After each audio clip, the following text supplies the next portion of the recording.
तो वहीं आज से स्वार और 96 सीट पर उपचुनाव के लिए नामांकन है। 20 अप्रैल तक दाखिल किए जाएंगे ये नामांकन। 10 मई को दोनों सीटों पर होगा मतदान।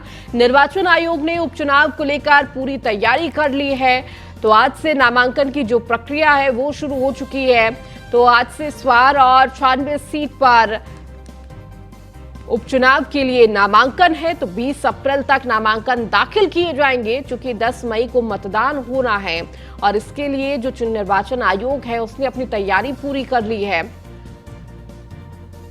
एसके हमारे साथ लगातार जुड़े हुए हैं। एसके, देखिए, आज से स्वार और 96 सीट पर उपचुनाव के लिए नामांकन प्रक्रिया भी शुरू हो चुकी है। तो उपचुनाव के लिए भी तैयारियां तेज देखने को मिल रही हैं। निर्वाचन आयोग ने भी अपनी तैयारी तेज कर दी है। 10 मई को चूंकि चुनाव होने हैं। बिल्कुल, निश्चित तौर पर अगर हम देखें तो उत्तर प्रदेश में नगरीय निकाय चुनाव को लेकर अधिसूचना जारी हो चुकी है और आदर्श आचार संहिता लगी हुई है।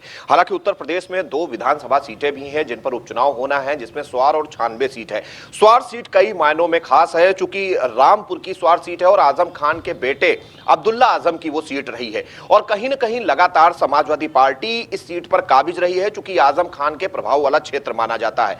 या आजम खान या उनकी पत्नी या फिर उनके बेटे लगातार इस सीट पर काबिज रहे हैं। हालांकि इसके पहले ही हमने देखा है कि रामपुर की सीट आजम खान से छिन गई थी, चाहे वो लोकसभा सीट हो या फिर विधानसभा सीट हो। अब स्वार सीट जो उनकी बेटे की थी वो भी कहीं न कहीं इस स्थिति में पहुंच गई है कि वहां पर भारतीय जनता पार्टी का प्रत्याशी बड़ी टक्कर समाजवादी पार्टी के प्रत्याशी को देगा। यह माना जाता है कि रामपुर आजम खान का गढ़ है, लेकिन वो गढ़ पूरी तरीके से ढहता हुआ दिखाई दे रहा है। तो इन दोनों सीटों को लेकर नामांकन आज से शुरू हो चुका है, जो कि 20 तारीख तक चलेगा। 10 मई को मतदान होगा। तो उन सारी चीजों को लेकर निर्वाचन आयोग ने अपनी तैयारियां पूरी कर ली हैं।